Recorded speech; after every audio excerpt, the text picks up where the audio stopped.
성도 여러분 안녕하세요. 한 주간 평안하셨죠? 또 날씨가 좀 추워지고 있는데 반가운 얼굴들 보면서 같이 예배할 수 있어서 좀 기쁨인 것 같습니다. 지난 주간에도 참 많은 일들이 있었는데 어떻게들 지내셨는지 모르겠어요. 그래서 오늘 기도하고 찬양하고 예배하면서 새 힘 얻으시고 또 한 주간 살아갈 힘을 얻는 복된 시간 되시기를 바라겠습니다. 자, 오늘 피었다 지는 그리고 온 맘 다해 두 곡 찬양 부르면서 예배로 나아가도록 하겠습니다.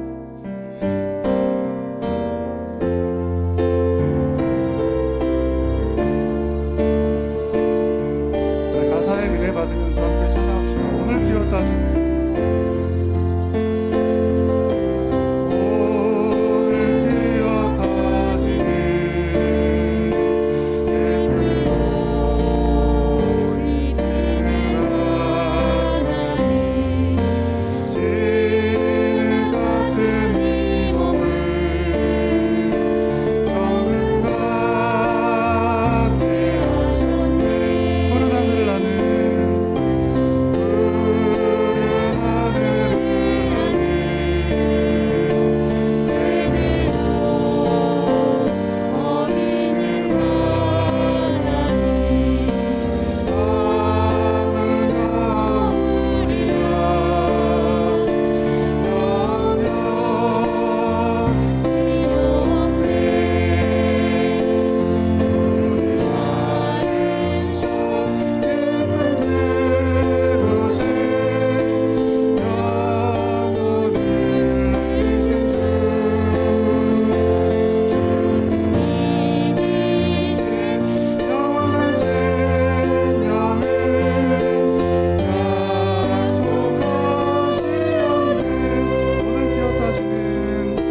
오늘도 주님 예배 나오신 성도님들을 주님의 이름으로 환영하고 축복합니다. 코로나 때문에 여러 가지 어려움들이 있지만 그래도 주님을 예배하기 위해서 나오신 우리 성도님들의 몸과 마음과 영혼에 주님의 위로와 보호와 은혜가 있기를 바라겠습니다. 오늘 또 하나님 주신 날입니다. 마음을 다하고 신령과 진정으로 하나님 앞에 예배하시는 우리 성도님들 되시기를 바라겠습니다. 다 함께 일어나셔서 찬양하심으로 주일 2부 예배를 하나님께 드리겠습니다.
여호와는 은혜로우시며 의로우시며 우리 하나님은 긍휼이 많으시도다. 아멘. 은혜롭고 의롭고 긍휼이 많으신 하나님, 오늘도 주님의 자비와 긍휼을 의지하여 주님 앞에 나아갑니다. 허물 많은 우리들이지만 하나님 우리의 연약함을 아시기에 우리를 긍휼히 여겨주셔서 우리를 받아주시고 우리의 예배를 받으시며 이 예배 가운데 은혜를 베풀어 주시옵소서. 예배를 통하여 새로운 힘과 새 생명을 얻게 하여 주실 줄 믿고 감사드리며 예수님의 이름으로 기도하옵나이다. 아멘. 다 함께 사도신경으로 신앙을 고백하겠습니다. 전능하사 천지를 만드신 하나님 아버지를 내가 믿사오며 그 외아들 우리 주 예수 그리스도를 믿사오니 이는 성령으로 잉태하사 동정녀 마리아에게 나시고 본디오 빌라도에게 고난을 받으사 십자가에 못 박혀 죽으시고 장사한 지 사흘 만에 죽은 자 가운데서 다시 살아나시며 하늘에 오르사 전능하신 하나님 우편에 앉아 계시다가 저리로서 산자와 죽은 자를 심판하러 오시리라. 성령을 믿사오며 거룩한 공회와 성도가 서로 교통하는 것과 죄를 사하여 주시는 것과 몸이 다시 사는 것과 영원히 사는 것을 믿사옵나이다. 아멘. 다 함께 앉으셔서 찬양하신 후에 강인구 장로님 나오셔서 기도해 주시겠습니다.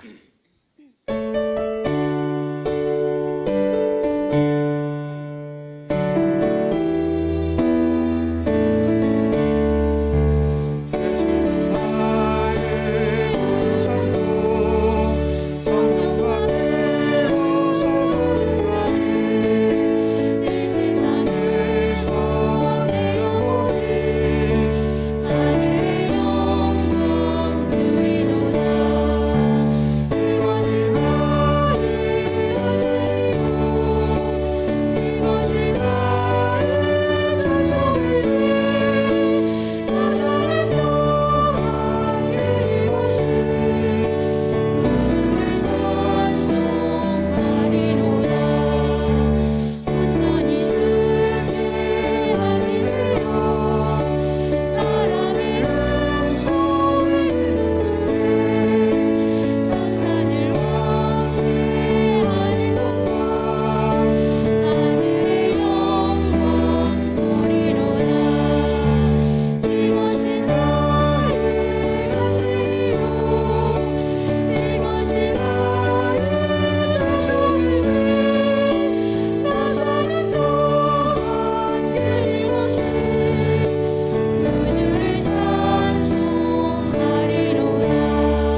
기도하겠습니다.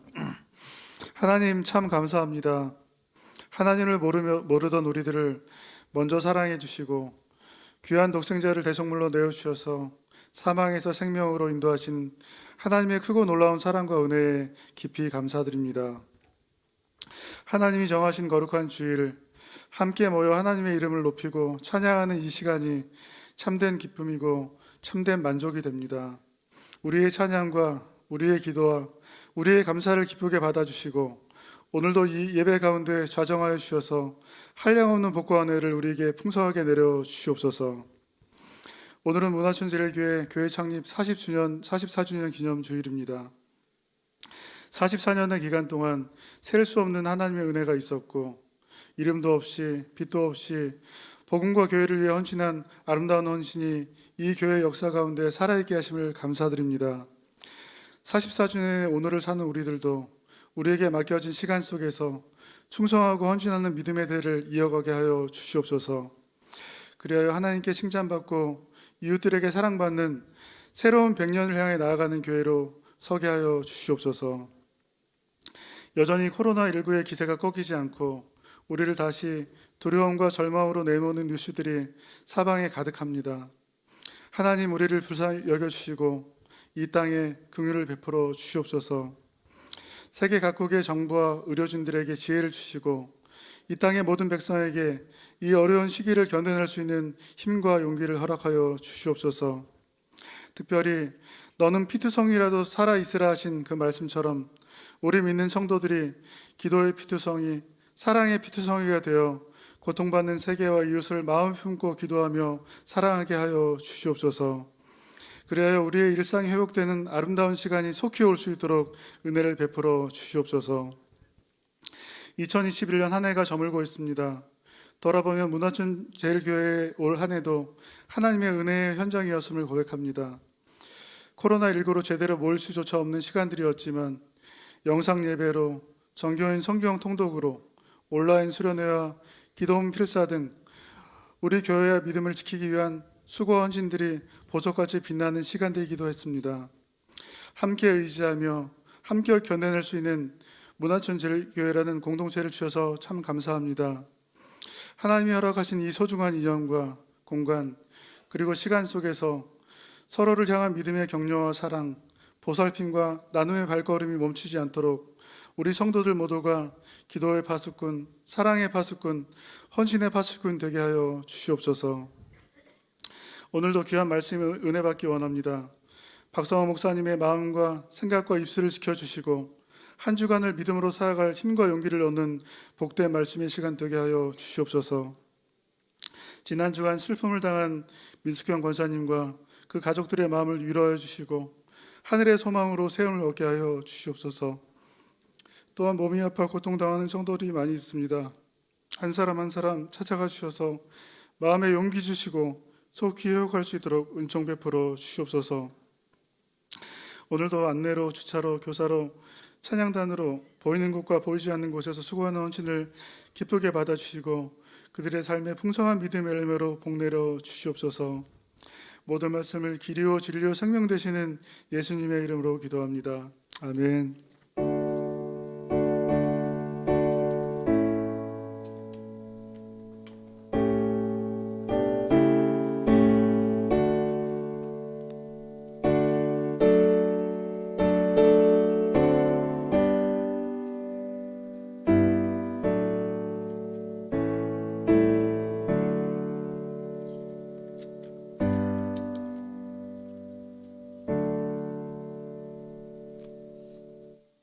교회 소식 전해드리겠습니다. 오늘은 교회 창립 44주년 기념주일입니다. 지난 44년간 함께해 주신 하나님께 감사하는 하루 되시길 바라겠고 더불어서 지난번에 임직 받으신 분들이 오늘 또 성도님들에게도 감사의 선물을 준비했습니다. 예배 마치시고 나가실 때 하나씩 받아가 주시길 바라겠습니다. 더불어서 오늘 또 달력도 내년도 달력이 준비되어 있는데 달력도 필요하신 분들 탁상용하고 벽걸이용으로 준비되어 있습니다. 필요하신 분들 가져가셔서 사용해 주시면 감사하겠습니다. 공동체 성경 통도 계속 이어지고 있습니다. 이번 주간에는 다니엘서, 호세아, 요엘서 이렇게 세 개의 말씀을 한 주간 읽으시고 또 많은 은혜 나누시기를 바라겠습니다. 오늘 오후 예배, 오늘 오후 1시 30분에 연말 당회로 목양실에서 다시 모이겠습니다. 예결산위원회가 다음 주에 있습니다. 다음 주 주일 오후 1시 30분에 우리 개수실에서 예결산 위원들 모여서 예결산 위원회 해주시기 바라겠습니다. 더불어서 지난주에 2022년 헌금 작정 하신 것 아직 못 내신 분들은 헌금 작정 내주시면 감사하겠습니다. 교우동정입니다. 아까도 말씀드린 것처럼 우리 민수경 원사님 남편 되시는 우리 이종선 선생님께서 주중에 주님의 부르심을 받으셨습니다. 오늘 권사님과 두 따님 쪽에 같이 오셨는데 뭐 아시는 분들 많이 계실 겁니다. 함께 좀 위로의 말씀 예배 마치시고 나눠주시면 감사하겠습니다. 더불어서 우리 권사님 또 장례에 감사해서 떡을 준비해 주셨습니다. 그래서 예배 마치시고 가실 때 또 떡도 아까 선물하고 함께 챙기셔서 같이 받으시면 감사하겠습니다. 주보에 없는 광고 몇 가지 잠깐 말씀드리면 그 성경책 겉표지가 낡으신 분들 있죠. 전에 우리 이거 교환 한번 하신 분도 계시는데 교환이 필요하신 분들은 우리 황수구 집사님께 말씀해 주시면 교환을 해드립니다. 교환하는 기간은 한 3주 정도 걸린다고 하고요. 보통 이렇게 제 거 같은 성경책이면 비용은 15,000원 정도고 좀 큰 거 같은 경우는 25,000원 이렇게 들어간다고 합니다. 황수구 집사님께 교환이 필요하신 분들은 말씀해 주시면 또 진행을 해드릴 겁니다. 그렇게 해주시면 감사하겠고 우리 기관별로 총회 하셨는데 총회한 결과들 또 당회에 알려주시면 감사하겠습니다. 더불어서 지금 이제 코로나가 굉장히 많이 발생하고 있죠. 그 설정영 원사님이 코로나 확진이 돼서 지금 집에 자가격리 중이십니다. 그러니까 가족들 다 자가격리 중이라고 하는데요. 제가 이 말씀을 드리는 건 이렇게 제가 오늘 아침에 권사님하고 통화를 했는데 권사님이 집에서도 마스크 쓰고 있다고 하면서 마스크 꼭 쓰라고 신신당부를 하시더라고요. 저한테. 우리 성도님들도 이럴 때 주변에 굉장히 많이 쓸 겁니다. 우리 지난주에 검사 받으신 분도 있고 저희 지민이도 지난주에 이번 주에 검사를 학교에서 애들이 나오니까 검사를 2번이나 받고 왔는데 주변에 많으니까 이럴 때일수록 더욱 조심하시고 안전하게 또 생활하시기를 바라겠습니다. 이상입니다. 하나님 말씀 볼까요? 오늘 우리에게 주신 하나님 말씀은 로마서 14장 7절에서 12절까지 말씀입니다.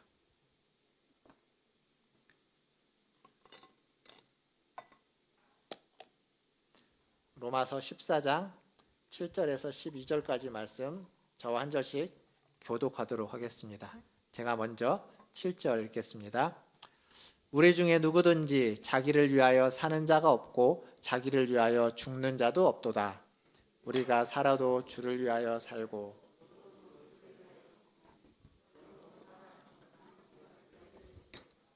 이를 위하여 그리스도께서 죽었다가 다시 살아나셨으니 곧 죽은 자와 산 자의 주가 되려 하심이라. 내가 어찌하여 내 형제를 비판하느냐? 어찌하여 내 형제를 업신여기느냐? 우리가 다 하나님의 심판대 앞에 서리라. 기록되었으되 주께서 이르시되 내가 살았노니 모든 무릎이 내게 꿇을 것이요 모든 혀가 하나님께 자백하리라 하였느니라.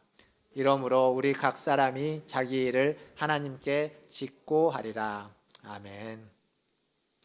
우리 옆에 계신 분들 보시면서 인사하겠습니다. 사랑합니다. 축복합니다.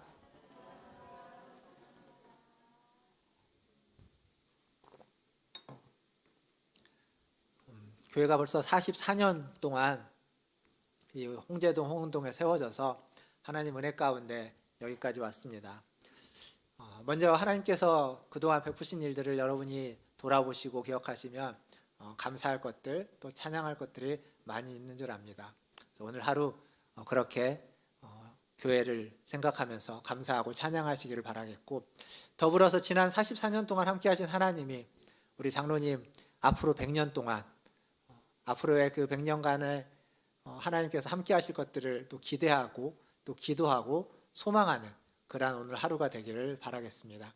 그렇게 할 때 우리가 그렇게 간절히 기도하고 우리가 간절히 하나님 앞에 간구하면 또 하나님이 우리들의 기도를 들으시고 응답해 주실 줄 믿습니다. 그렇게 오늘 하루를 삼으시는 우리 성도님들 되기를 바라겠습니다. 오늘 말씀은 지난주에 이어서 로마서 14장 계속 이어집니다. 지난주 말씀을 간단하게 좀 되짚어 보면 지난주에 로마 교회 안에 헬라인 그리스도인과 유대인 그리스도인이 같이 있다고 말씀드렸죠. 그래서 이 헬라인 그리스도인과 유대인 그리스도인이 너무도 다르기 때문에 너무 달라서 이 둘 사이에 갈등이 있고 약간의 어떤 완력이 있고 또 그런 신앙적인 이질감들이 느껴지는 겁니다. 그 갈등이 조금 더 나아가서 서로를 비난하고 비판하고 업신여기는 데까지 이르고 말았습니다. 바울은 로마서를 쓰면서 로마에 편지를 보내면서 그 로마 교회에 대한 소식을 들었겠죠. 그래서 그 소식을 듣고 그들에게 지금 편지를 쓰는 겁니다. 먼저는 복음에 대해서, 복음이 무엇이고 복음이 어떤 것인지, 복음이 우리에게 얼마나 귀한 것인지를 알려주는 겁니다. 1장부터 11장까지 그렇게 복음에 대해서 쓰고 난 다음에 12장부터는 그 복음을 가지고 우리가 어떻게 살아야만 하는지를 말해주고 있습니다.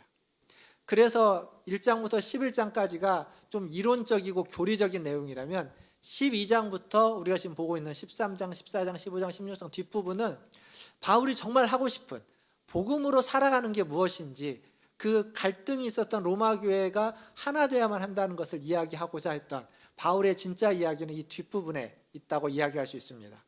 특별히 우리가 보고 있는 로마서 14장은 지난주에도 말씀드렸지만 인간관계, 대인관계에 대한 이야기입니다. 하나님과의 관계에 대한 이야기는 앞부분에서 많이 했기 때문에 이제 사람과 사람 사이에 어떤 관계를 맺고 살 것이냐라고 이야기하면서 대표적으로 믿음이 강한 자, 믿음이 연약한 자, 믿음이 강한 자든 믿음이 연약한 자든 서로 비방하지 말라, 비난하지 말라, 비판하지 말라라고 이야기를 하고 있습니다. 이게 가장 중요한 얘기죠. 왜냐하면 믿음이 강한 자도 믿음이 약한 자도 다 하나님이 받아주셨기 때문이다 라고 이야기하고 있습니다. 그러니까 그들의 어떤 믿음이라든지 또 그들의 삶이라든지 그들을 정죄하고 판단하고 심판할 것은 하나님의 몫이지 너희들의 우리의 몫이 아니다 라고 이야기하는 겁니다. 그러니까 하나님이 하실 일을 너희가 월권하지 말고 그건 하나님께 맡기고 너희는 서로 하나가 되라, 이 얘기를 하는 겁니다. 지난주 이야기입니다. 지난주 1절부터 6절까지로 제가 이렇게 말씀을 드렸고, 그리고 이 서로 비판하지 말라는 얘기가 13절로 가면 또다시 비판하지 말라라고 하면서 이어집니다. 그러니까 6절에서 13절은 바로 이어지는데 그 중간에 7절부터 12절이 조금은 이렇게 맞지 않게끔 약간은 좀 생뚱맞은 느낌으로 중간에 삽입된 것처럼 들어가 있습니다. 먹어도 주를 위하여 먹고 먹지 않아도 주를 위하여 먹지 않는다. 이 먹고 사는 문제, 먹는 문제를 이야기하다 갑자기 살아도 주를 위하여 살고 죽어도 주를 위하여 죽는다라고 하면서 좀 비장해집니다. 그러니까 먹는 문제, 나를 지키는 문제를 이야기하다 갑자기 죽음의 문제를 걸고서 좀 비장해지기 시작하고 10절에 가보면 이제 종말의 때 우리가 다 하나님의 심판대 앞에 서게 될 것이다 라고 이야기하면서 더욱 비장한 이야기로 중간에 쓰고 있습니다. 오늘은 이 중간에 기록되어 있는 이 7절부터 12절까지 조금은 비장해 보이는 이 얘기가 우리에게 어떤 의미가 되는지, 무엇을 바울이 이야기하고자 하는지를 좀 같이 살펴보려고 합니다. 자, 다시 한번 7절과 8절 말씀을 제가 한번 읽어보겠습니다. 잘 보시면 좋겠습니다. 여기에 죽고 사는 것보다 더 중요한 것이 있다라고 7절과 8절은 이야기해 줍니다. 7절입니다. 우리 중에 누구든지 자기를 위하여 사는 자가 없고 자기를 위하여 죽는 자도 없도다. 우리가 살아도 주를 위하여 살고 죽어도 주를 위하여 죽나니 그러므로 사나 죽으나 우리가 주의 것이로다. 아멘. 여기 보면 우리의 삶과 죽음은 우리 자신만의 것이 아니라 살아도 주를 위하여 죽어도 주를 위하여 산다라고 하면서 사는 것, 죽는 것보다 더 중요한 게 있는데 그게 뭐냐면 주를 위한 것이다 라고 이야기하고 있습니다. 사실 우리가 살면서 우리의 인생이 한 개인이 이 땅에 살아가면서 가장 큰 문제는 죽음의 문제일 겁니다. 삶의 문제만큼 죽음의 문제, 삶과 죽음이 가장 큰 문제입니다. 그것보다 더 큰 문제가 없을 겁니다. 그래서 그 죽음 앞에서 우리는 언제나 겸허해지고 겸손해지고 죽음 앞에서 경거망동하는 사람은 없습니다. 그만큼 큰 문제이기 때문에, 절대적인 문제이기 때문에. 그런데 삶의 살아왔던 여러분의 인생을 생각해 보면 이 삶의 문제라는 게 그렇게 죽음과 삶 두 가지로 딱 갈라지지 않습니다. 흰색과 검은색 이 두 가지 색깔로 삶의 모든 문제를 다 설명할 수가 없습니다. 삶에서는 회색 색깔 같은 회색지대라고 하죠. 이런 애매모호한 일들이 굉장히 많고 대부분의 일들은 이런 회색지대 같은 삶입니다. 이것을 신학적인 표현으로 그리고 윤리학에서는 아디아프라라는 말을 씁니다. 이 아디아프라라는 것이 무슨 얘기냐면 회색지대라는 말인데 우리가 성경에 명확하게 명시되어 있지 않고 성경에서 이야기하고 있지 않는 우리가 우리의 임으로 우리의 자의적으로 판단할 수 있는 것들 그런 문제들을 회색지대의 문제 아디아포라라고 이야기합니다. 그러니까 그것 자체로는 선이 되지도 않고 악이 되지도 않는 겁니다. 그건 선도 악도 아닌 것 그냥 우리가 그걸 어떻게 쓰느냐에 따라서 선이 될 수도 있고 악이 될 수도 있지만 그것 자체로는 선도 악도 아닌 문제들 이런 것들을 아디아포라라고 합니다. 예를 들면 이런 겁니다. 우리가 이제 예배를 드리는데 이 예배의 시간을 11시로 할 것이냐 10시 반으로 할 것이냐 11시 반으로 할 것이냐 아니면 여러분들은 11시 예배에 왔지만 11시 예배에 올 것인가 아니면 9시 예배에 올 것인가 이걸 선택하는 건 뭐 선과 악의 문제가 아닙니다. 무엇이든 선택해도 아무런 상관이 없습니다. 뿐만 아니라 우리가 예배 가운데 오늘 우리가 찬송가 288장이랑 430장을 불렀는데 이걸 37장을 부를 것인지 500장을 부를 것인지 선택의 문제 어떤 찬송을 부를 것이냐 이것도 그냥 우리가 선택하면 되는 문제입니다. 이런 건 문제가 안 되는 겁니다. 예배의 문제뿐만 아니라 우리의 삶에서도 마찬가지입니다. 어떤 옷을 입을지 그리고 내가 무엇을 어떤 물건을 살지 홈쇼핑을 보면서 광고를 보면서 혹은 마트에 가서 이것을 살지 저것을 살지 선택하는 건 개인의 취향의 문제고 개인의 필요의 문제이지 어떤 절대적인 진리나 선과 악의 문제가 아니라는 겁니다. 그런데 문제는 뭐냐면 우리가 갈등을 일으키고 다른 사람들과 문제가 되고 티격태격하고 싸우는 건 이런 문제들 때문이라는 겁니다. 아디아포라 같은 회색지대의 문제들 절대적인 기준을 가지고 우리가 싸우는 것이 아니라 이래도 되고 저래도 되는 문제에서 이게 맞다 저게 맞다라고 하면서 갈등이 생기는 겁니다. 그래서 이게 참 어려운 겁니다.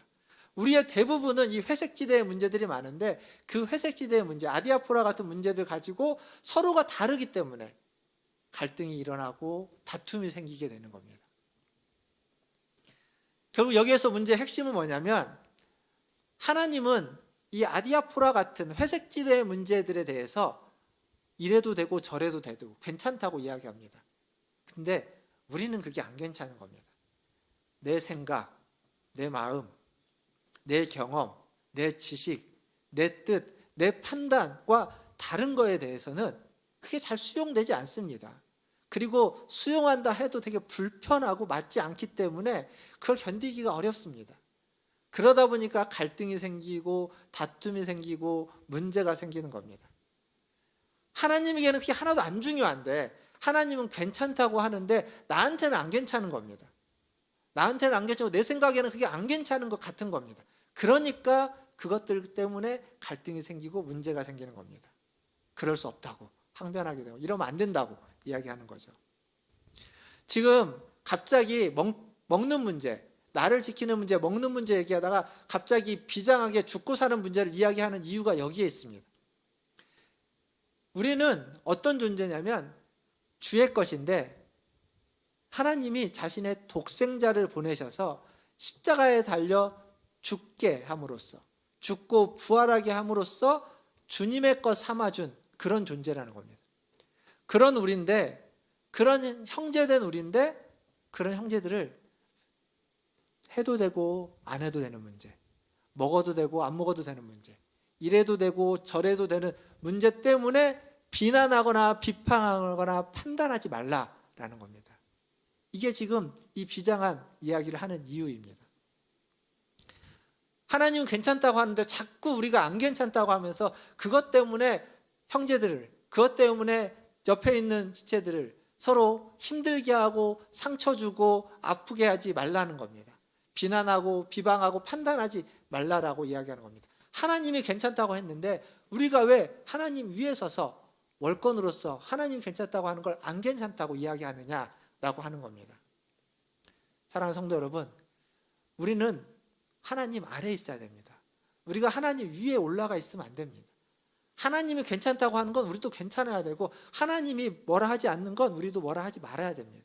그 밑에서, 하나님 아래에서 하나님의 뜻, 하나님의 소견을 따라가야 되는 겁니다. 우리의 뜻과 우리의 소견이 하나님의 뜻과 하나님의 소견 위에 있어서는 안 되고, 하나님의 뜻과 하나님의 소견 아래에서 하나님의 뜻과 소견을 따라가시는 저와 우리 문화선지열교 성도들 다 되시기를 주님의 이름으로 축원드립니다. 바울이 오늘 이런 얘기를 하고 있는 여기 구조에 보면 뭐 먹는 것, 안 먹는 것, 나를 지키는 것, 안 지키는 것, 뭐 사는 것, 죽는 것까지 포함해서 다 다르다라고 이야기했습니다. 서로 다른 견해를 가질 수 있다라고 지금 이야기를 하고 있습니다. 그런데 그 얘기를 하는 중에 다 다른데, 성격도 다르고 뭣도 다르고 다 다른데 모두에게 공통되는 것이 하나 있다는 겁니다. 공통 분모가 하나 있다라고 이야기해주고 있습니다. 그게 뭐냐면 우리는 다 주를 위한 존재라는 겁니다. 생김새도 다르고 성격도 다르고 경험도 다르고 능력도 다르고 지혜도 다르고 지식도 다르고 다 다르지만 우리가 모두가 다 똑같은 게 하나 있는데, 그건 다 우리는 주의 것이고 주를 위한 존재로 부름받았다라는 것, 그건 우리 모두에게 똑같다라고 지금 이야기하고 있습니다. 오늘 읽은 본문을 보시면 잘 알 수 있습니다. 6절, 7절, 8절 다 다르다고 이야기하는 그 중간에 먹어도 주를 위하여 먹고, 먹지 않아도 주를 위하여 먹지 않고, 살아도 주를 위하여 살고, 죽어도 주를 위하여 죽는다. 우리는 다 주의 것이다. 계속 주를 위해서 다 주의 것이다라고, 그게 우리 모두에게 다 해당되는 것이다라고 이야기하고 있습니다. 그러니까 우리의 삶은 주를 위하여 살아가는 삶이고 우리는 주님의 영광을 위하여 사는 존재다라고 지금 성경은 반복해서 우리에게 이야기해주고 있습니다. 우리의 실제 삶은 앞에서 말씀드렸던 것처럼 애매모호한 회색지대 같은 삶이 참 많습니다. 그래서 그 삶에서 갈등이 일어나고 있는데, 지금 이야기하는 건 그런 갈등들보다 더 크고 더 거시적으로 그리고 더 근본적인 이야기를 하는데, 그것은 우리는 모두가 다 주를 위한 존재로 부름받았다라는 것을 기억하라라는 겁니다. 지난주에 제가 설교 말미에 그 스포츠 얘기 예를 좀 들었죠. 축구 얘기, 야구 얘기, 이 비디오 판독 얘기, 그리고 배구 얘기, 또 비디오 판독이 많다라는 얘기 지난주에 말씀드렸습니다. 오늘도 스포츠 관련된 얘기를 잠깐 하면, 올해 여름에 그 도쿄 올림픽이 있었죠. 원래 작년에 있어야 되는 건데 코로나 때문에 한 해가 미뤄져서 올해 도쿄 올림픽이 있었습니다. 올림픽에 출전하는 선수들은 다 각 나라의 국가대표들입니다. 아주 그 나라에서 제일 잘하는 뛰어난 선수들이죠. 근데 국가대표가 되려면 그냥 되는 게 아닙니다. 갑자기 뭐 너 국가대표에 이렇게 되는 게 아니라, 국가대표는 선발전을 거쳐야 됩니다. 1차 선발, 2차 선발, 3차 선발을 하면서 그 선발전에서 아주 치열하게 경쟁을 해서 그 중에서 최고가 돼야, 혹은 그 중에서 어떤 그룹 안에 들어야만 국가대표가 될 수 있습니다. 그런데 국가대표가 될 때 나와 싸우게 되는 상대방이 컨디션이 좋으면 좋을까요, 안 좋을까요? 안 좋죠. 저 사람의 컨디션이 좀 안 좋으면 좋겠고, 갑자기 감기가 걸리면 더 좋고, 그래서 뭔가 가정에 무슨 불화가 있어서 컨디션이 안 좋으면 그게 나한테 유리한 거니까, 내가 국가대표가 될 확률이 더 높으니까 안 좋은 게 좋은 겁니다. 그런데 그렇게 그 과정을 거치면서 국가대표가 됐습니다. 그래서 나 혼자 그냥 1인이 아니라 그 종목에 5명, 10명의 국가대표 선수들이 있습니다. 그런데 이 5명, 10명의 국가대표 선수들이 그 전에는 서로 싸웠던 사람이에요. 경쟁했던 사이죠.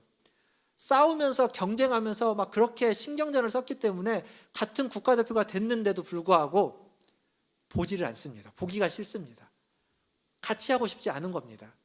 그래서 훈련도 같이 안 하고 선수촌에도 같이 입촌도 안 오고, 하나의 팀이 되지 않으면 될까요, 안 될까요? 안 되는 겁니다. 그 전에는 그렇게 갈등을 가지고 싸웠지만, 갈등이 있었지만 국가대표가 되는 순간 그 사람의 컨디션이 좋아야 되는 겁니다. 그 사람의 모든 그 환경이 좋아서 훈련에 함께 집중할 수 있도록, 함께 그 사람과 친해져야 되고 마음이 맞아야 되고 함께 힘을 모아야 되는 겁니다. 왜요? 국가대표이기 때문에, 더 큰 문제가 있기 때문에. 그 이전에는 서로 간의 승리를 위해서 싸웠지만 지금은 국가대표는 서로 간의 승리가 아니라, 내가 옳고 그름이 아니라, 내가 맞고 틀리고 내가 이기고 지는 것이 아니라 우리나라를 위해서 함께 싸우는 거기 때문에 함께 더 큰 안목을 가지고 그 문제에, 그 훈련에, 그 종목에 임해야 된다는 겁니다. 지금 얘기하고 있는 게 그겁니다. 우리는 삶에서 수없이 갈등이 있습니다. 수없이 문제가 있습니다. 그 갈등이 쉽게 해결되지 않습니다. 왜냐하면 우리의 성격이라는 게 있고 우리가 잘 변화되지 않기 때문에, 나와 다른 사람과 갈등이 있으면 그 갈등이 그렇게 쉽게 해결되지는 않습니다. 그리고 해결된 듯 해도 그냥 미봉책으로 봉합시켰다가 또 문제가 생기면 또 그것이 드러나기도 합니다. 내가 완전히 변화되면 모를까, 변화가 안 되면 안 되는 겁니다. 근데 그때 우리가 기억해야 되는 건 뭐냐면, 그런 갈등이 분명히 있지만 우리는 어떤 존재냐면 주를 위하여, 예수 그리스도가 우리를 위해서 핏값을 주고 사서 주님을 위한 존재로, 주님의 영광을 위한 존재로, 나도 옆에 있는 사람도, 나도 저 사람도 불렀다라는 사실을 기억하는 겁니다. 더 큰 문제, 더 거시적인 문제를 기억해 보면 지금 내 앞에 있는, 내가 지금 갈등을 일으키고 있는 이 문제는 별것 아닌 작은 문제에 지나지 않는다는 겁니다. 이래도 되고 저래도 되는 문제인데, 그것 때문에 내 마음이 힘들었는데 더 크고 더 중요한 문제, 앞에서는 그게 별것 아닌 문제가 되는 겁니다. 죽음 앞에서는 우리가 뭘 먹느냐 뭘 입느냐 이게 별것 아닌 것과 똑같은 겁니다. 주를 위하여 사는 존재다라고 하는 이 의식을 우리가 가질 때 우리는 그렇게 살 수 있습니다. 사실 생각해 보십시오. 여러분이 싸웠던 여러 가지 일들 지나고 나면 별것 아닌 게 더 많습니다. 부부 사이에 싸웠던 문제들 지나고 나면 괜히 뭐 그런 것 갖고 싸웠나 싶은 문제들이 많이 있습니다. 물론 지금 또 싸우는 문제는 지금 또 제일 중요한 문제처럼 보이지만 이게 또 10년 지나고 나면 별것 아닌 문제가 됩니다. 부모 자식 간에 싸우는 문제 마찬가지 아니겠습니까? 저희 아이가 지금 중학교 3학년이죠. 첫째가 이 중학교 2학년 3학년 제일 부모랑 갈등이 심한 사춘기라고 하는 문제. 저희 아들 친구들의 부모들 얘기를 들어보면, 저희 아내를 통해서 들어보면 그렇게 우리 집이랑 똑같을 수가 없습니다. 다 옥신각신합니다. 애들 때문에 힘들어 죽겠다고 왜 이렇게 말을 안 듣느냐고. 근데 그게 몇 년 지나고 나면 별것 아닌 문제들이 될 겁니다. 근데 지금은 그렇게 힘든 겁니다. 그때는 우리가 좀 더 크게 봐야 되는 거죠.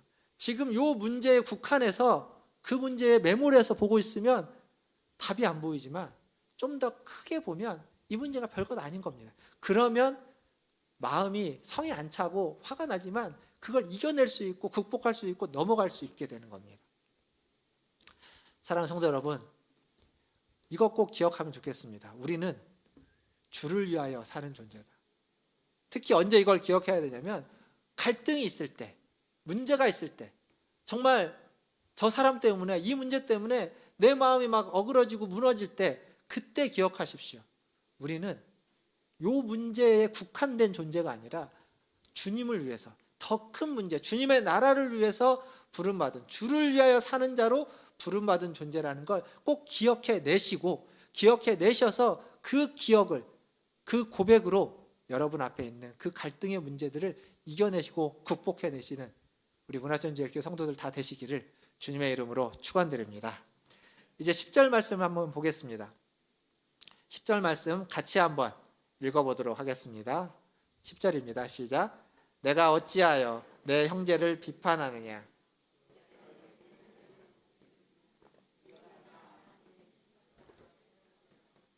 아멘.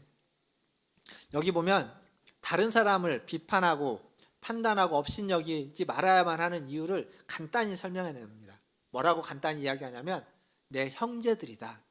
형제들이기 때문에 비판하지 말고 업신여기지 말라라고 이야기합니다. 형제들을 비판하고 업신여기면 너희가 다 하나님의 심판대 앞에 서게 될 것이다 라고 말해주고 있습니다. 사실 하나님의 심판을 받는 데 있어서 우리의 죄를 이야기할 때 성경은 형제에 대한 태도, 형제들에 대한 비난과 비판이 하나님의 심판과 직결된다고 이야기합니다. 누가 이런 말씀을 했냐면 예수님이 하셨습니다. 마태복음 5장 22절에 보면 이렇게 적혀 있습니다. 이것도 같이 한번 읽어보겠습니다.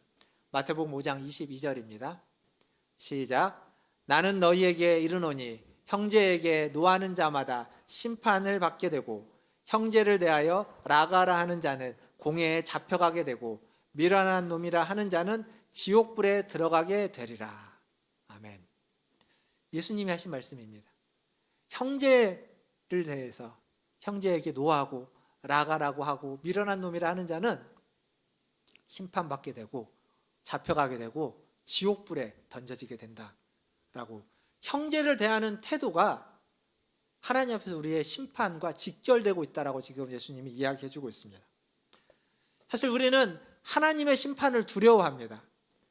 우리가 예수를 믿는 이유 중에 어느 한 면은 분명히 하나님 앞에 심판받지 않고 은혜 받고 복 받기 위해서 지옥에 가지 않고 심판받아 지옥에 가지 않고 천국에 가고 싶어 하는 마음이 어느 한편에는 분명히 있는 겁니다. 그래서 하나님의 심판을 우리는 두려워합니다. 그런데 여기 있는 말씀처럼 형제를 무시하고 업신여기고 형제 댁에서 노하는 것에 대해서는 별로 두려워하지 않습니다. 그건 심판하고 하나님의 심판하고 상관없는 것처럼 여겨지기 때문에. 그런데 여기 하나님의 심판은 형제를 향한 우리의 태도, 우리의 말에 달려 있다는 겁니다. 사실은 굉장히 무서운 이야기이기도 합니다. 우리가 기억해야 될 건 뭐냐면 우리는 항상 하나님 앞에서 살아가고 있다는 겁니다. 코람데오라고 하죠. 하나님 앞에서 살아간다는 것. 하나님 앞에 있기 때문에 내가 다른 사람에게, 내가 형제에게 비난하고 비방하고 무시하고 업신여기는 모든 것들을 누가 듣고 있냐면 하나님이 다 듣고 계신다는 겁니다. 하나님이 다 듣고 하나님이 다 알고 계십니다. 그래서 그 말 한마디도 하나님 놓치지 않고 들으시는데 그것까지 다 들어서 우리에게 뭐라고 하신다는 겁니다. 그래서 할 수만 있다면 다른 사람에 대한, 형제에 대한 비난이나 비방이나 판단이나 이런 얘기들을 할 수만 있다면 하지 마시고 어떤 얘기를 하냐면 그들을 향한 하나님의 안타까움이나 그들을 향한 하나님의 자비와 긍휼에 대해서 그런 이야기들을 하고 그들을 위해서 마음으로 기도하는 것, 그것이 바로 하나님이 원하시는 것일 겁니다. 그리고 우리는 하나님 앞에 우리 자신의 일을 가지고 나아가야만 합니다. 오늘 우리가 읽었던 말씀 12절에 보면 이렇게 적혀 있죠. 이러므로 우리 각 사람이 자기 일을 하나님께 직고하리라. 하나님께 우리의 일을 가지고 우리의 문제를 가지고 하나님 앞에 우리가 나아가야 된다는 겁니다. 나는 지금 어떻게 살고 있는지, 나는 지금 과연 주를 위한 존재답게 살고 있는지, 나는 지금 주님의 영광을 위하여 오늘 하루를 보내고 있는지, 나의 생각은, 나의 말은, 나의 행동은, 나의 표현과 표정은 주님을 위한, 주님이 원하시는 합당한 것인지, 나 자신의 문제를 가지고 하나님 앞에 나아가서 고하고 아뢰고 또 살아가는, 그렇게 자기 자신을 돌아보는 저와 여러분 다 되시기를 주님의 이름으로 축원드립니다. 말씀을 맺으면서 누가복음 15장에 있는 15장 11절부터 있는 우리가 잘 아는 탕자의 비유 이야기를 좀 하겠습니다. 너무도 잘 아는 이야기지만 그 둘째 아들이 아버지로부터 유산을 달라고 하죠. 그래서 나중에 줄 것을 미리 받아가지고 그것을 다 돈으로 환산해서 돈으로 다 바꿔서 그걸 가지고 멀리 갑니다. 성경에 그 둘째 아들이 그 돈을 어떻게 썼다라고 기록하고 있냐면 허랑방탕하게 썼다고 이야기하고 있습니다. 성경이 그 단어를 써서 이야기합니다. 허랑방탕하게 낭비하여서 이제 그걸 다 낭비하고 나니까 아무것도 없는 겁니다. 근데도 그는 그 이방 땅에서 그냥 지내면서 돼지도 치면서 다른 집에서 빌부터 살면서 지내는데 그러다가 그곳에 흉년이 듭니다. 흉년이 너무 심하게 들어가지고 돼지에게 줄 쥐염 열매조차 없게 되자 그러니까 그가 먹을 게 없는 거죠. 굶어 죽게 될 것 같으니까 그때 그가 생각하는 겁니다. 아버지의 집에는 품꾼도 풍족하게 먹는데 나는 여기서 죽겠구나. 아버지 집에 가서 품꾼이라도 해야 되겠다. 여기서 이 둘째 아들은 아버지를 떠올린 게 아닙니다. 아버지를 떠올린 게 아니라 아버지의 집에서 잘 먹고 있는 품꾼을 떠올렸습니다. 품꾼만 해도 잘 먹을 수 있겠다. 아버지에게 돌아가서 회개한다 이런 생각이 아니라 품꾼 해야 되겠다. 아버지 집에 가면 품꾼만 해도 여기서보다 훨씬 잘 먹고 잘 살 수 있는데 품꾼을 떠올려서 아버지 집에 다시 갑니다. 집에서 떠날 때는 아마 행색이 휘황찬란했겠죠. 삐까뻔쩍 했을 겁니다. 근데 돌아올 때는 그 행색이 초라하기 그지없었을 겁니다. 다른 사람들은 못 알아봤을 겁니다. 하지만 아버지는 그 초라한 행색의 둘째 아들을, 저 멀리서 오는 둘째 아들을 단번에 알아보고 달려가서 부둥켜 안습니다. 그 아들이 뭐라고 하냐면, 아버지여, 내가 하늘과 아버지께 죄를 지었는데 내가 이제 아버지의 아들이라고 감당할 수는 없고 아버지의 집에 품꾼이라도 좋카오니 나를 품꾼으로 받아주십시오 라고 그 아들은 이야기하는데 아버지는 귀뚱으로 듣지 않습니다. 필요 없는 겁니다. 그런 건 다 필요 없고 돌아온 겁니다. 돌아오니까 손에 가락지 끼우고 신발 신기고 좋은 옷 입혀가지고 데리고 가서 잔치를 벌여버립니다. 이 둘째 아들은 상상하지 않은 겁니다. 그리고 지금 이래도 되나 싶을지 모르겠습니다. 근데 잔치를 벌여버렸습니다. 그리고 그 잔치 소리를 첫째 아들이 일 나갔다가 돌아와서 듣습니다. 종을 불러서 물어보는 거죠. 이게 무슨 소리냐? 라고 하니까 당신의 동생이 돌아왔습니다. 당신의 동생이 돌아와서 아버지가 그 동생을 위해서 잔치를 벌여주고 있는 겁니다.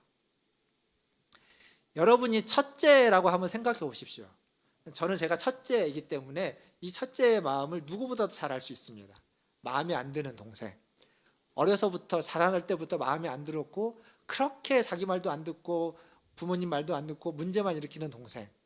어느 날 이제 조금 컸다 싶었더니 아버지의 재산을 자기는 아직 받아본 적도 없는데 다 받아가지고 가지고 가서 엉뚱하게 버리고 그냥 거기 가서 그냥 호적에서 파버렸으니까 안 오면 좋겠는데 돌아온 겁니다. 큰 사고치고 얼굴 뻔뻔하게 다시 돌아와가지고 지금 잔치에서 먹고 마시고 놀고 있다? 보고 싶겠습니까? 안 보고 싶겠습니까? 안 보고 싶은 겁니다. 거기 들어가서 같이 웃을 기분이 아닌 겁니다. 자기는 지금 열심히 일하고 왔는데 자기한테는 한 번도 저렇게 잔치를 베풀어 준 적이 없는데 저런 배응망덕한 말도 안 되는 동생 뭐가 이쁘다고 잔치를 벌입니까? 형의 심정이 10분 이해가 갑니다. 들어가고 싶지 않은 거죠. 그리고 그건 누가 봐도 정당해 보입니다. 안 들어가는 게. 저런 동생은 내쳐야지, 벌 받아야지, 혼내야 되지 상을 줄 수 있는 동생이 아닌데 지금 그러고 있으니까. 근데 아버지가 나오는 거죠. 아버지가 나와서 그 첫째에게 들어가자고 하는 겁니다. 이 둘째는 죽었다가 다시 살아난 내 아들이니까 같이 가서 같이 기뻐하고 같이 즐거워하자라고 하는 겁니다. 성경은 거기서 이야기가 끝납니다. 첫째 아들이 들어갔는지 안 들어갔는지 성경 기록하고 있지 않습니다. 들어갔을까요? 안 들어갔을까요? 제가 지금까지 얘기했던 그 첫째의 자기의 그 감정, 자기의 그 성향, 그 마음이면 안 들어갔을 겁니다. 근데 내 마음, 내 감정보다 아버지가 더 중요한 사람이었다면 그 첫째가 자기보다 아버지를 더 중요하게 여기고 아버지의 기쁨과 아버지의 즐거움이 더 중요하다는 걸 알았다면 그는 자신의 감정을 꾹 누르고 얼굴 인상은 팍 썼지만 그래도 따라 들어갔을 겁니다. 뭐가 중요하냐에 따라서. 사랑하는 성도 여러분, 내 감정이 중요하고 내 성격과 내 감정으로는 안 되는 게 있습니다. 아무리 해도 안 되는 게 있을 겁니다. 계속 갈등이 일어나고 계속 싸우게 되고 문제가 생길 수 있습니다. 근데 내 감정보다 내 성격보다 하나님이 더 중요하면, 하나님이 기뻐하는 것, 하나님이 즐거워한다는 것, 그 아버지가 더 중요하면 내 감정을, 내 성격을 그 하나님 앞에 내려놓고 끌려가는 겁니다. 하나님이 원하시는 것, 하나님이 기뻐하는 것, 하나님이 즐거워하는 것을 해야만 하는 겁니다. 로마 교회 안에 유대인 그리스도인과 헬라인 그리스도인의 이 갈등이 그들의 문화, 그들의 경험, 그들의 신앙, 여러 가지 것 때문에, 사회시스템 때문에 갈등이 일어났지만 그것보다 주를 위하여 우리가 부름받은 자다라는 것, 주를 위하여 죽기도 하고 살기도 하는 자들이라는 것, 하나님이 너희가 하나 되기를 원하신다. 그것 때문에 싸우지 않고 하나로, 그리스도 안에서 다 하나라는 것, 그것을 알고 그렇게 살기를 원한다는 것, 그걸 하나님이 기뻐한다는 걸 아는 자라면, 그게 더 중요한 사람이라면 그 다름을, 그 갈등을, 그 성경을 꾹꾹 눌러가면서 참아가면서 견뎌가면서 하나 되려고 애써야 되는 겁니다. 그게 주를 위하여 사는 사람의 삶의 태도이고 자세입니다. 자연스럽게 되는 것이 아니라, 시간이 흐른다고 그냥 되는 게 아니라 그러려고 끊임없이 노력하는 것. 속이 뒤집어져도, 화가 이렇게 나도 그걸 꾹꾹 눌러가면서 안아주고 받아주고 용납해주고 포옹해주고 손잡아주는 것, 그게 하나님이 원하시는 그리스도인이고 그게 주를 위하여 사는 삶의 자세들인 겁니다. 사랑하는 성도 여러분, 살아가면서 보고 싶지 않은 사람, 없는 사람 어디 있겠습니까? 한두 사람 다 있겠죠. 평생 저 사람 보고 싶지 않다, 그런 사람도 있을 겁니다. 그래도 하나님이 그 사람을 보라 하시면, 하나님이 그걸 원하신다고 느끼시면 봐야 되는 겁니다. 참아야 되는 겁니다. 어떤 관계이든, 그게 정말 원수지간이라 할지라도 하나님이 그것을 넘어서기를 원하신다면, 그게 하나님이 기뻐하시는 일이라면 우리는 그 일에 우리의 손을 내밀 수 있어야 됩니다. 그 사람이 내 손을 뿌리친다 할지라도, 그 사람이 내 손을 쳐버려도 다시 그 손을 내밀 수 있는 사람, 그게 주를 위하여 사는 주님의 자녀들입니다. 저는 오늘 이 자리에 함께 예배하고 있는 우리 문화촌제일교 모든 성도들이 그런 주를 위하여 사는 주님의 자녀들 다 되시기를.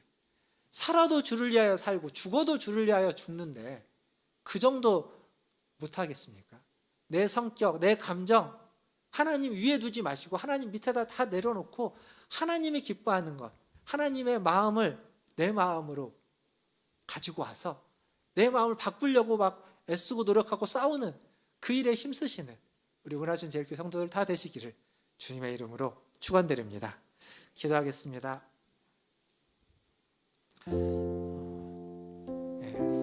성경은 하나님과 우리의 관계를 회복시키는 것뿐만 아니라 모든 사람과 화목해야만 한다고, 모든 사람과 관계를 회복해야 된다고 이야기하는 겁니다. 그것을 하나님이 기뻐하신다고 이야기하고 있습니다. 내 성격으로는, 내 감정으로는 하고 싶지 않지만 하나님이 기뻐하신다면 내려놓고 그걸 할 수 있는 하나님의 자녀들 되기를 바라겠습니다. 오늘 이 시간 기도할 때, 주님, 내 감정은, 내 성격은 그걸 못합니다. 그러니까 주님 앞에 감정도 성격도 다 내려놓고 주님의 은혜를 구합니다. 주님이 기뻐하는 일이라니까 다시 그 일을 하고자 합니다. 주님 도와주시옵소서. 주님을 위해서 살기도 하고 죽기도 하겠사오니 주님 도와주시옵소서 라고 우리 간절히 한 목소리로 기도하며 나가겠습니다. 기도하겠습니다. 하나님 감사합니다. 오늘도 주님 앞에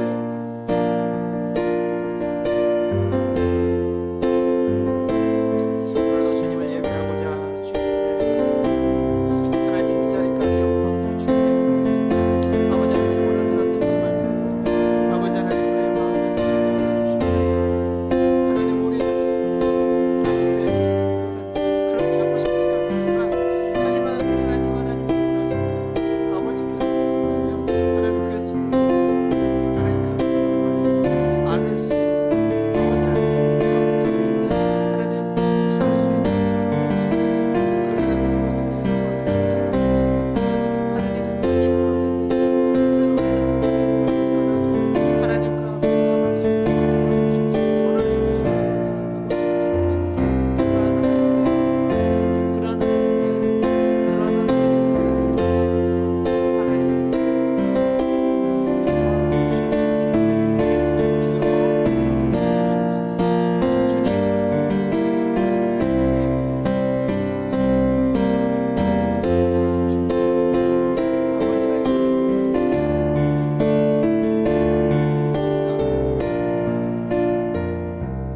하나님, 우리는 연약한 자입니다. 하나님, 우리는 부족한 자입니다. 우리는 허물이 많고 매일매일 쓰러지고 넘어지는 자입니다.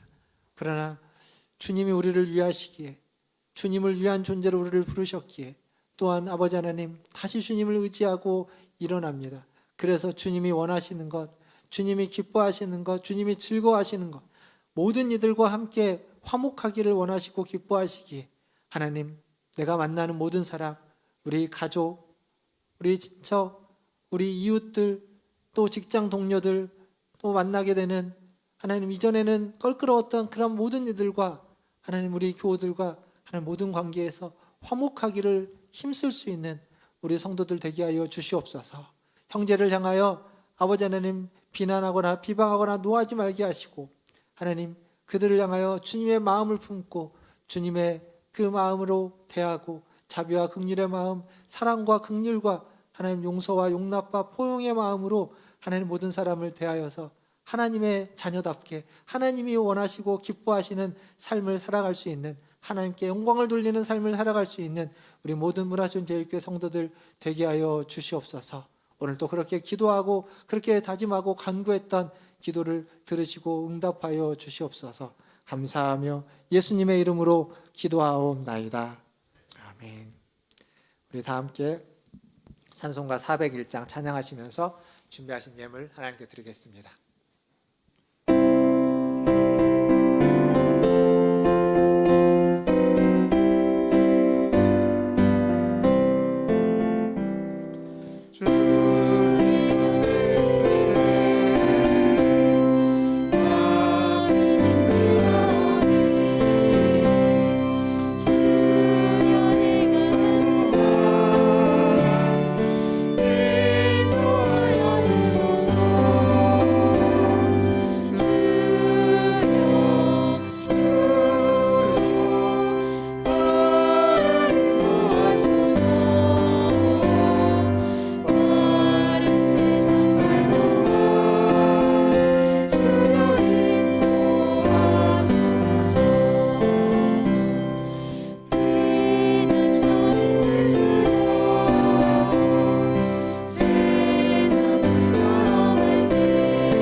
기도하겠습니다. 하나님,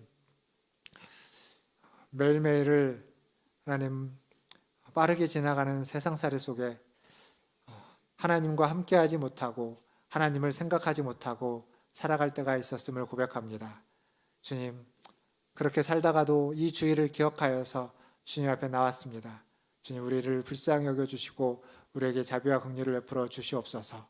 주님 곁에 하나님 우리를 허락하여 주시고 우리는 주님을 기억하지 못할지라도 주님이 우리를 기억하셔서 주님 곁에서 떠나지 않도록 우리를 붙잡아서 주의 옆에 항상 하나님 붙잡아 주시옵소서.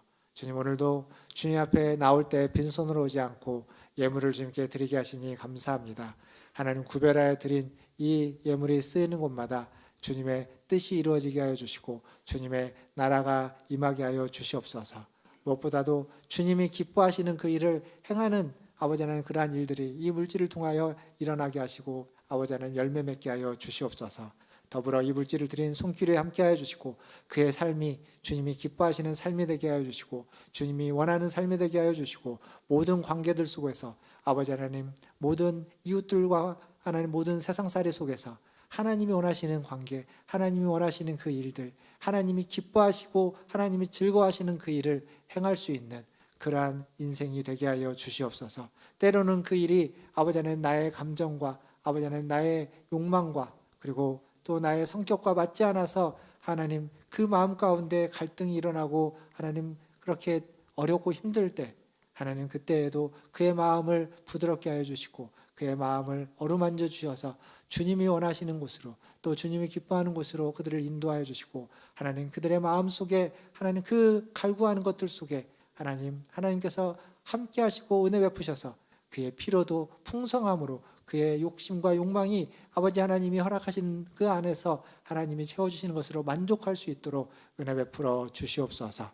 모든 것을 주님의 손에 의탁하며 지금은 우리를 죄에서 구원하여 주신 우리 구주 예수 그리스도의 은혜와 하나님 아버지의 크고 무한하신 사랑하심과 성령 하나님의 위로교통 충만케 하심이 오늘 또 주님 앞에 나와 자신의 감정과 성격과 모든 것들은 내려놓고 주를 위하여 사는 존재로 주님이 기뻐하시고 주님이 원하시는 것을 우리의 삶에 채우기를 다짐하고 소원하고 기도하는 우리 문화순제일교회 모든 성도들 위에와 그들의 가족들과 자녀손들과 직장과 일터 위에 주의 복음을 들고 주의 뜻을 이루며 주님을 영화롭게 하기를 소원하는 선교사님들과 사역자들 위해 또 코로나가 아직도 이렇게 전 세계를 휩쓸고 있는 이때 이 코로나를 이겨내기 위해서 극복하기 위해서 애쓰고 있는 모든 이들 위해 또 확진된 우리 설정현 권사님과 그의 가족들 위해 이제로부터 영원토록 함께 있을지어다. 아멘.